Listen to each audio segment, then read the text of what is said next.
Le Royaume du Maroc a accueilli du 7 au 18 novembre à Marrakech la 22e conférence mondiale sur le changement climatique, connue sous le diminutif COP22.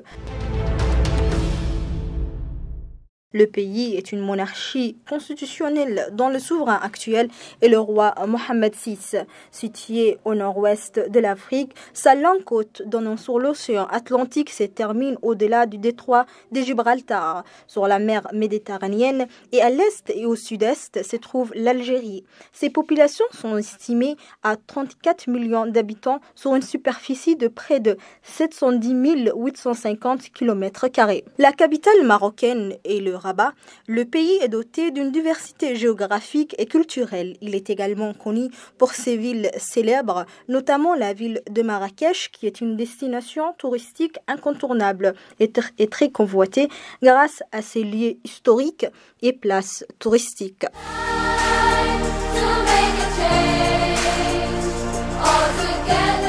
La ville de Marrakech est la quatrième plus grande ville du Maroc. Située au pied de montagnes d'Atlas, elle compte près de 928 850 habitants répartis sur une superficie de 230 000 km². La ville est divisée en deux parties distinctes, la ville historique et la ville nouvelle, dont les quartiers principaux constituent aujourd'hui des centres-villes commerciales qui s'agrandissent. Le climat de la ville est semi-aride, la température moyenne annuelle est de 20 degrés. Nous nous trouvons ici à Marrakech, troisième ville du Maroc, où va se dérouler la 22e conférence sur le changement climatique connue COP22, où vont participer plusieurs chefs d'État et gouvernement, notamment son Excellence M. Ismaïl Omar Guelleh, qui a toujours pour but de promouvoir l'énergie renouvelable propre à Djibouti. Awa Abdi, RTD, Marrakech, Royaume du Maroc.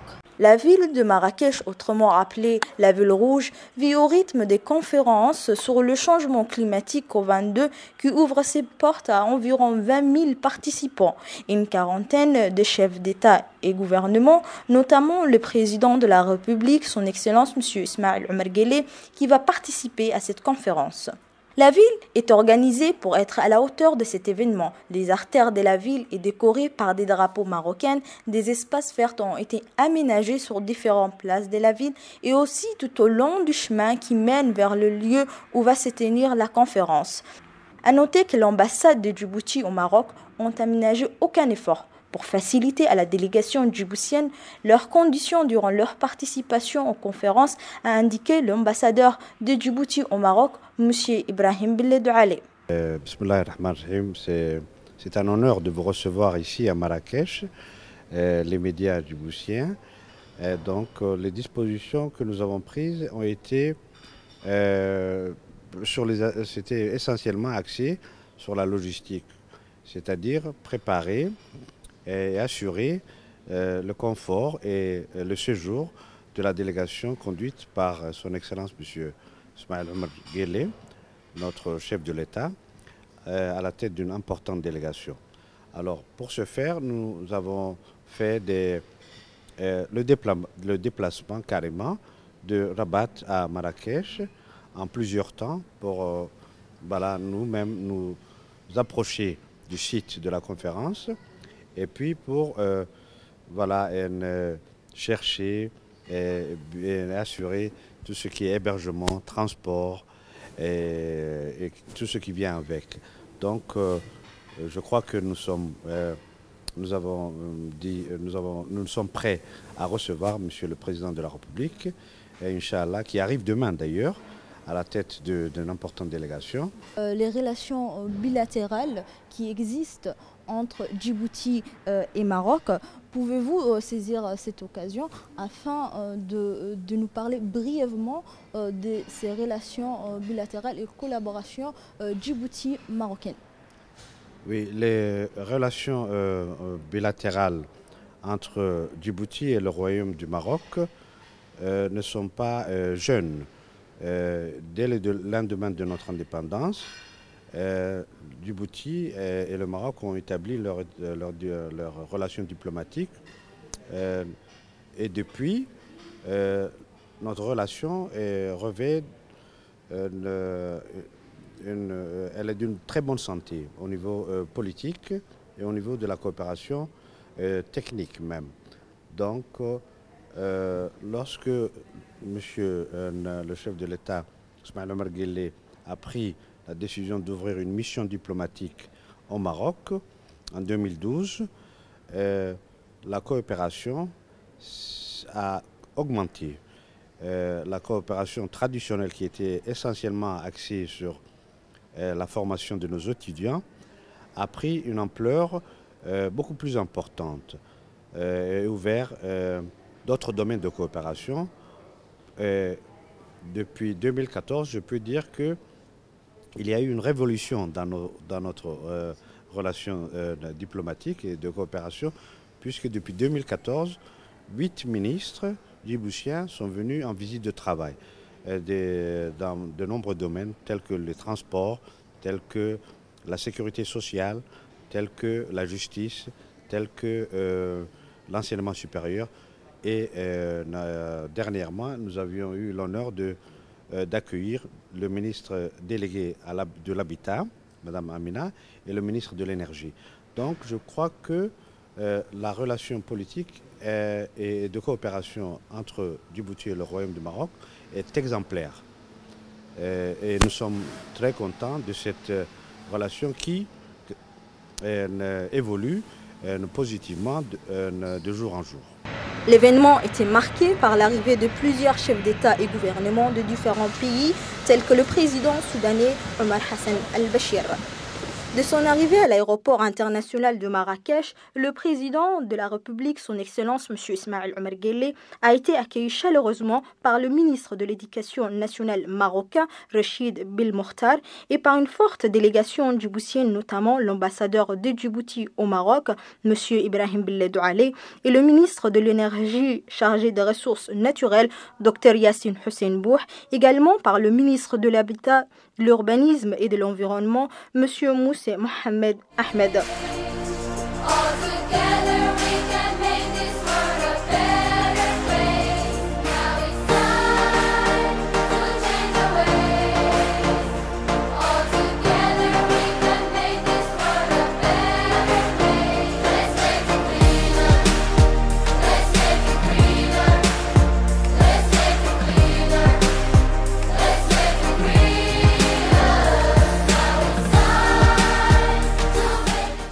Ensuite, le président a été conduit au salon VIP de l'aéroport où il a eu un premier entretien avec le ministre avant de regagner sa résidence.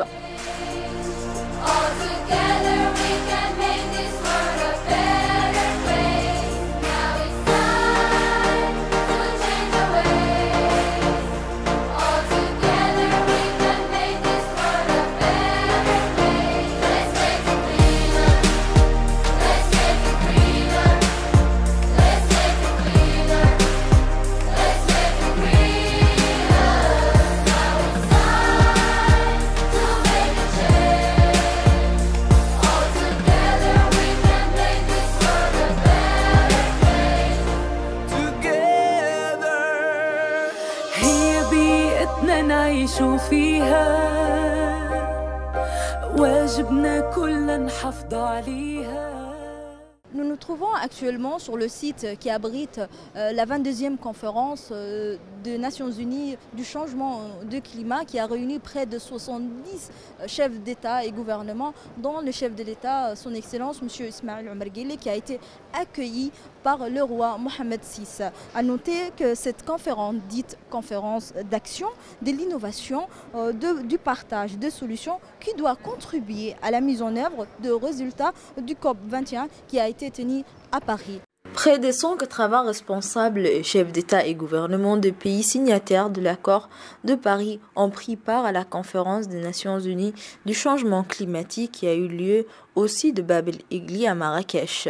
De tentes conçues afin d'abriter cet événement La cérémonie d'ouverture de conférence de chefs d'État a débuté par la réception de près de 70 chefs d'État et gouvernement, notamment le président de la République, son Excellence M. Ismaïl Omar Guelleh, qui a été accueilli par le roi marocain Mohamed VI et le secrétaire général de l'ONU, M. Ban Ki-moon. Également, le chef de la diplomatie marocaine, M. Salahdine Mizouar, a accueilli le président de la République dès son arrivée. Ensuite, le président a pris part à la photo de famille auprès de plusieurs chefs d'État. Après une photo de famille qui a réuni tous les chefs de l'État, le roi a ouvert la conférence par un discours et suivi par le discours du secrétaire général des Nations Unies, M. Ban Ki-moon, qui a pour sa part insisté de l'importance de cette conférence pour le futur de notre planète. Par ailleurs, le chef de l'État a prononcé un important discours dans lequel il a mis l'accent afin de mettre en œuvre un processus de transfert au profit des pays pauvres et mettre en place un fonds mondial de solidarité sur le climat.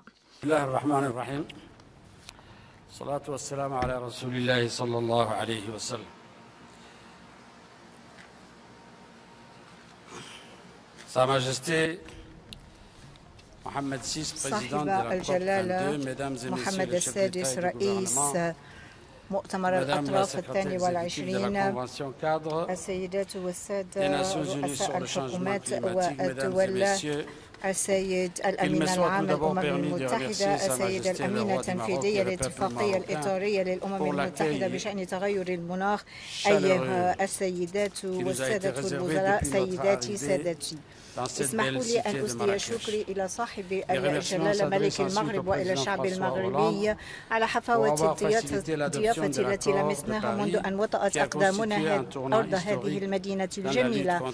شكري أيضا أوجهه إلى الرئيس الفرنسي فرانسوا هولاند الذي يسر اعتماد اتفاق باريس الذي يمثل تحولا تاريخيا في مكافحة تغير المناخ. وأخيرا أشكر الأمينة التنفيذية للاتفاقية سيدة سبينوزا على التدابير التي اتخذتها لتيسير أعمالنا خلال هذا المؤتمر. أود أن أشكر أيضا مجموعة 77 وصلنا التي متحدثها ممثل تايلاندا كذلك ممثل المجموعة الإفريقية التي يتحدث باسمها النيجر. أود قبل في مستهل حديثي أن أشير إلى أن هذا هو المؤتمر الرابع الذي تستقبله إفريقيا، إذ أن المؤتمر الأول كان في مدينة مراكش، ثم بعد ذلك مؤتمر نيروبي عام 2006 الذي اعتمد برنامج عام للتكيف، وأخيرا مؤتمر دوربان الذي تمخض عن منبر دوربان والذي ولد اتفاق باريس والذي يلزم جميع دول العالم. إن هذا المؤتمر مؤتمر مراكش يصل إلى مرحلة حاسمة في جهود المجموعة الدولية لكي تكافح من أجل مواجهة الاحتباس الحراري. هذا المؤتمر ينبغي أن يسمح بتجسيد الالتزامات التي اتخذت على كاهلنا في اتفاق في باريس، وذلك بتنفيذ آليات تسمح بالحد من انبعاثات الغازات الدفيئة وبتعزيز التكيف. حدث الرئيس اسمحوا لي أن أعرب عن مدى سعادتي إذ أن مؤتمر مراكش قد بدأ منذ بضعة أيام ببوادر خير، لأن اتفاق باريس دخل حيز النفاذ وذلك من قبل الدول المسببة في الانبعاثات التي صدقت عليه. وأهنئ هنا الصين والولايات المتحدة والبرازيل والهند وكندا والاتحاد الأوروبي لأنهم أعطوا المثل الذي يحتذى به لما صدقوا على اتفاقية باريس. كما أن سعادتي أبالغ وأنا أعلن بأن برلمان جيبوتي قد صدق على اتفاق باريس في 16 أكتوبر 2016، وأن صك التصديق قد أودع في المقر في نيويورك في الأمم المتحدة. منذ بضعة أشهر انتابتنا مشاعر شك، وذلك بسبب غياب إرادة الحقيقية للدول الصناعية في تصديق على اتفاق باريس. أما اليوم فذلك الشك قد تلاشى وأضحينا كلنا روح مفعمة بالأمل إذ نباشر المفاوضات الخاصة بمضمون ذلك الاتفاق لباريس. لكن الوضع عاجل وما أكثر ما ينتظرنا، وذلك للحد من الاحتباس الحراري. إن هو بين زيادة هذا الاحتباس والإجراءات التي تتم للحد من الانبعاثات تظل كبيرة. قد سجلنا أكبر درجات ارتفاع حرارة، وذلك حسب البيانات الأرصاد الجوية منذ 1880. وكانت البيانات الأولى هناك إجراءات ملموسة لم يتم اعتمادها إلا من قبل النظر القليل من الدول، ولذلك فإن زيادة مقاومة القارة الإفريقية وخاصة تواتر الجفاف والنفق الماشية وشبح العطش والفيضانات المدمرة هي نصيب السكان في الأرياف في إفريقيا. نحن الأفارقة أكثر تضررا من التغير المناخ، وهو أضحى واقعا ملموسا. لذلك آن الأوان أن نتخذ إجراءات عاجلة لكي نحد بصورة كبيرة من انبعاثات الغازات الدفيئة. كما تعلمون إفريقيا لا تمثل سوى 4% من الانبعاثات العالمية لهذه الغازات، والبلدان النامية ينبغي أن تتحلى بمسؤوليتها التاريخية في مجال الاحتباس الحراري، وأن تقدم الوسائل المالية والتكنولوجية اللازمة إلى البلدان النامية وبصفة خاصة الأقل نموا منها، وإلى الدول الجزرية الصغيرة النامية التي تعوزها القدرات بغية مواجهة التقلبات التي يسبب فيها تغير المناخ. ولكن ذلك لا يعني البتة بأن البلدان النامية لن تشارك في حصتها من هذا العبء، وهذا ما فعلناه. ولذلك فأنا أحيي العمل الحميد الذي قامت به بعض الدول في القارة، خاصة إثيوبيا التي قامت بتطوير توليد الكهرباء بالماء، وكينيا الطاقة الحرارية الأرضية، والمغرب البلد المضيف الذي وضع محطة عملاقة لتوليد الطاقة الشمسية تسمى النور. ببلد جيبوتي يقوم باستثمارات كبيرة في الطاقة الحرارية الأرضية والشمسية والهوائية. كل هذه المبادرات مشجعة، لكنها تصطدم بعائقين أساسيين: الأول غياب الموارد المالية، والثاني ضعف نقل التكنولوجيا. حضرة الرئيس، فيما يتعلق بالتمويل فإن إنشاء الصندوق الأخضر للمناخ لم يسمح وفاء بالتوقعات التي أو احترام التوقعات التي وضعت عليها. وفي واقع الأمر بالرغم من الوعود التي تمت في باريس بحجم من 100 مليار من الدولارات، 10 مليار فقط هي التي تم وضعها رهن إشارة هذا الصندوق. وعليه لابد أن نشدد على أن اتفاق باريس يظل رهينا بحشد الموارد، وخاصة الوصول إلى تلك الموارد المالية مباشرة من قبل البلدان النامية والأقل نموا. ألقي نداء هنا بحيث أن ينبغي أن يتم احترام الالتزامات التي اتخذت في باريس، وذلك في مجال التمويل للتخفيف والتكيف مع تغير المناخ. ذلك هو الشرط الذي لا غنى عنه حتى نستطيع أن نخوض تنمية ضعيفة من حيث الكربون ومقاومة.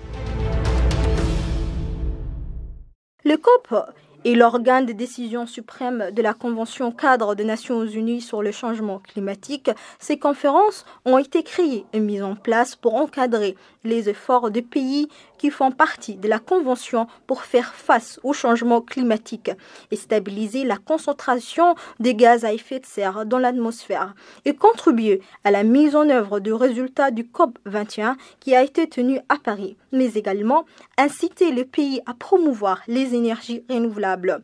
Un secteur que Djibouti exploite pour mettre en œuvre la politique de chef de l'État qui ambitionne pour que Djibouti devienne le premier pays africain à utiliser 100% d'énergie verte à l'horizon 2020.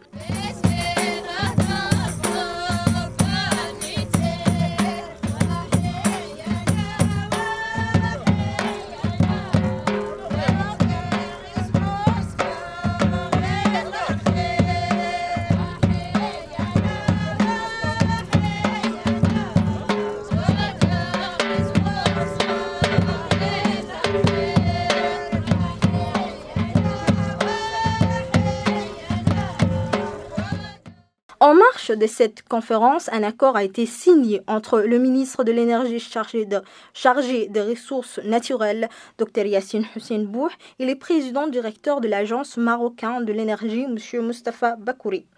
L'agence marocaine envisage de réaliser plusieurs projets sur l'énergie renouvelable dans le domaine du solaire, de l'éolienne et de la géothermie. Cet accord est l'aboutissement d'un travail qui a été lancé il y a plusieurs mois et la concrétisation de visions communes que partagent le président et le roi sur la politique énergétique, a déclaré M. Bakouri. Je dois dire combien nous sommes ravis de cette signature aujourd'hui avec le ministre du ministère chargé de l'énergie et des ressources naturelles. Cela correspond à un aboutissement d'un travail qui a commencé il y a plusieurs mois. Et à travers lequel nous avons perçu une vraie volonté de votre pays d'échanger avec le Maroc. Et il y a aussi une volonté de notre part de renforcer les liens économiques qui doivent se hisser à la hauteur des liens politiques qu'il y a entre Sa Majesté le Roi qu'il assiste et Son Excellence le Président Ismaël Omar Guelleh, qui d'ailleurs assiste à la COP22 et qui a exprimé par l'intermédiaire de M. le ministre sa volonté de voir ces liens se renforcer. Donc après plusieurs discussions, nous avons voulu, bien évidemment ces discussions étaient nécessaires, nous avons voulu qu'un éventuel accord s'appuie sur des objectifs concrets qui correspondent à des besoins réciproques. Et nous sommes ravis aujourd'hui de cet aboutissement. Nous parlons d'une coopération autour des énergies renouvelables, fort du parcours qu'a connu le Maroc et qui est reconnu aujourd'hui à l'échelle intercontinentale comme internationale. Et nous sommes évidemment ravis que cela puisse servir à renforcer ces liens. Nous parlons donc d'une coopération technique, de renforcement de capacité, d'échange d'expérience, mais aussi des coopérations opérationnelles à travers la réalisation ou le co-développement de projets conjoints à Djibouti. Nous envisageons de faire des projets dans le domaine du solaire, dans le domaine de l'éolien et dans le domaine de la géothermie, des ressources dont dispose votre pays. Et c'est des ressources très précieuses. Et vous avez des ressources naturelles qu'il est possible aujourd'hui, grâce à l'état de la technologie du moment, d'en faire un nouveau secteur économique susceptible de participer à la dynamique que connaît votre pays et qui connaît une forte dynamique, d'autant plus que vous appartenez à une région extrêmement dynamique. Donc nous sommes ravis de ce point de départ et nous serons ravis de nous revoir pour constater ensemble la bonne marche de cette coopération et peut-être l'approfondir dans le futur à d'autres domaines également. Notre relation avec le Maroc, ça date de longtemps. Ce n'est pas maintenant qu'on a commencé. La première convention a été signée le 29 juillet 2016 et cet accord portait sur différents axes de coopération, à savoir le renforcement des capacités, la mise en place d'une stratégie nationale de développement de l'énergie renouvelable et, comment dirais-je, le transfert de compétences. Ouais, donc Mazen aussi devra mettre en place tous les efforts pour nous accompagner à mettre ou à développer les énergies renouvelables. Et vous savez aussi que Djibouti a un fort potentiel énergétique. Il y a l'ensoleillement, nous avons la possibilité de développer les énergies solaires, mais aussi les énergies éoliennes et la géothermie qui est très abondante. Donc cette énergie nécessite d'être exploitée, nécessite d'être développée et cette expertise, nous avons soumis et nous avons demandé l'accompagnement de l'expertise du Maroc et à travers Mazen. Mazen qui est réputé, Mazen qui a fait le chemin qu'aujourd'hui le Maroc a pu développer cette énergie renouvelable. Donc, et cette expérience, nous la devons donc cet accompagnement à travers la Mazen, et nous sommes très heureux de leur accompagnement. Donc maintenant, nous sommes passés à une phase de concrétisation. Parce que notre président, son Excellence Ismaël Omar Guelleh, lui, il avait, je cite, dit, lors du COP 21 à Paris, que Djibouti, d'ici l'horizon 2021, aura 100% énergie verte. Et cet objectif, cette vision de leadership, nous la devons de concrétiser. Le ministère se doit de concrétiser, et c'est ma mission principale. Et cette concrétisation, nous ne la pouvons pas faire seul, mais à travers aussi l'accompagnement de notre cher pays frère qui a su développer ses potentiels énergétiques, et c'est le Maroc et c'est Mazen. Donc nous sommes très heureux de concrétiser cette vision et d'atteindre nos objectifs. Merci.